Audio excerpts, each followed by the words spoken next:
폭풍이 지나간 자리에는 잿더미만이 남았습니다. 오찬 모임에서 터진 폭로는 단순한 스캔들이 아니었습니다. 그것은 YL그룹이라는 거대한 성을 무너뜨리는 첫 번째 균열이었고, 황기찬과 강세리가 쌓아온 거짓의 탑을 송두리째 흔드는 지진이었습니다. 실시간으로 전파를 탄 그 충격적인 장면들은 한순간에 모든 것을 바꿔놓았습니다. 황기찬이 분노에 찬 얼굴로 노트북을 집어던지는 모습, 강세리의 창백해진 얼굴, 그리고 그 모든 것을 지켜보는 사람들의 경악한 표정들, 모든 것이 생생하게 방송되었습니다. 언론은 벌떼처럼 몰려들었습니다. 기자들의 플래시가 터지는 가운데 YL그룹 회장 부부를 향한 질문들이 빗발쳤습니다. 불륜이 사실입니까? 언제부터 알고 계셨습니까? 회사 경영에는 문제가 없습니까? 하나하나의 질문들이 날카로운 비수가 되어 그들의 가슴을 찔러댔습니다. 주가는 순식간에 나락으로 추락했고, 투자자들은 거미줄에 걸린 파리들처럼 하나둘 등을 돌리기 시작했습니다.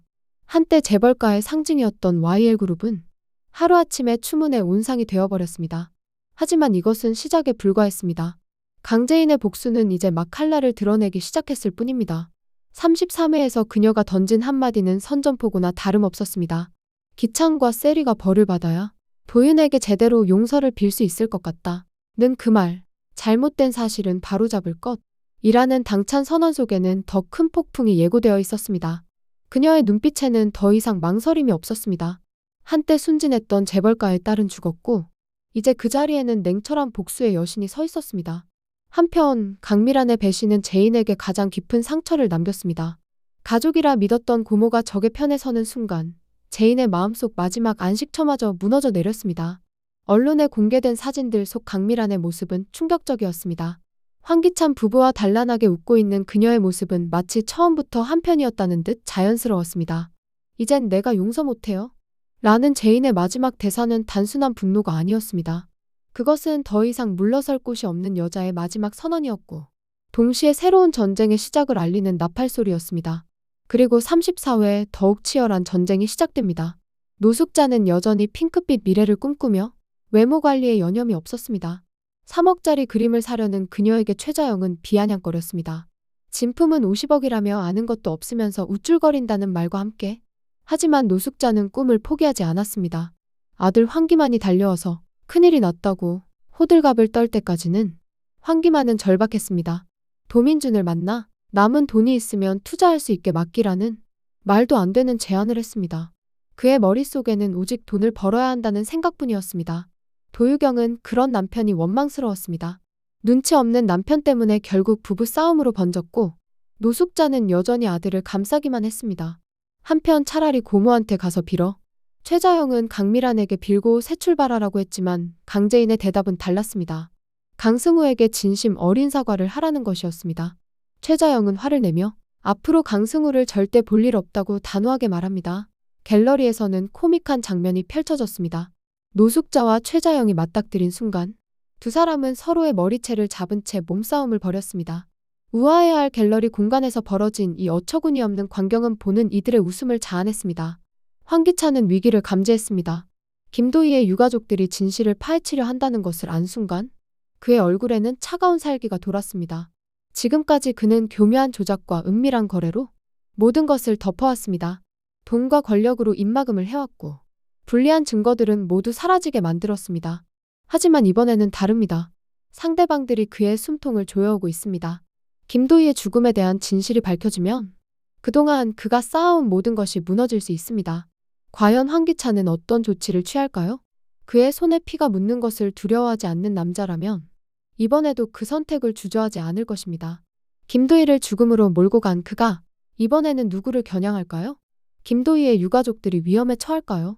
아니면 다른 누군가가 그의 타깃이 될까요? 한편 정우성은 여전히 의미심장한 미소를 지으며 무언가를 계획하고 있습니다. 외모가 말끔해진 그는 황기찬의 투자 제의를 기다리고 있었습니다. 그에게는 분명 더 큰 그림이 있었습니다. 과연 그는 이 혼란 속에서 어떤 역할을 할까요? 그가 지닌 비밀은 무엇이며 왜 그는 황기찬에게 접근하려 하는 걸까요? YL그룹의 임원들은 패닉 상태였습니다. 회사의 이미지는 바닥으로 추락했고 전철을 정신병원에 입원시켰던 일까지 비리로 터지며 상황은 더욱 악화되었습니다. 아무도 YL에 투자하려 하지 않았고 주가는 계속 폭락했습니다. 믿을 건 DH홀딩스뿐이다라며 투자처를 물색하겠다고 했지만 그마저도 불확실했습니다.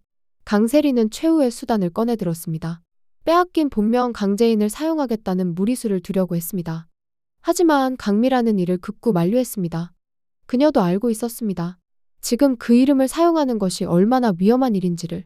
황나라는 오빠의 스캔들 때문에 자신의 혼사기를 걱정했습니다. 오빠 때문에 나 시집 못 가면 어떡해 라는 그녀의 한탄은 진심이었습니다. 김도윤을 마음에 두고 있는 그녀에게 이번 사건은 큰 타격이었습니다.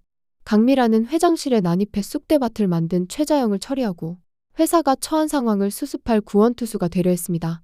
하지만 과연 그녀가 이 위기를 헤쳐나갈 수 있을까요? 아니면 그녀 역시 이 소용돌이에 휘말려 무너지게 될까요? 그리고 강재인, 그녀의 진짜 복수는 이제부터 시작입니다. 지금까지는 전초전에 불과했습니다. 공모전 준비에 심혈을 기울이는 그녀의 모습 뒤에는 더 큰 계획이 숨어 있습니다. 옆에서 곤히 잠든 보람이가 김도희를 찾으며 잠꼬대를 하는 모습을 지켜보며 재인의 마음속에는 복수에 대한 의지가 더욱 단단해졌습니다. 모든 것을 빼앗긴 여자가 진정한 여왕으로 거듭나는 순간이 다가오고 있습니다. 34회에서는 더욱 치열한 심리전이 펼쳐집니다. 강승우는 강세리를 누나로 받아들일 수 있을까요? 황기찬은 김도희의 유가족들을 어떻게 처리할까요? 정호성의 진짜 정체는 무엇일지? 그리고 강재인의 다음 수는 무엇일까요? 폭로전이 끝난 지금 진짜 전쟁이 시작됩니다. 더 이상 되돌릴 수 없는 강을 건너는 사람들의 이야기가 펼쳐집니다.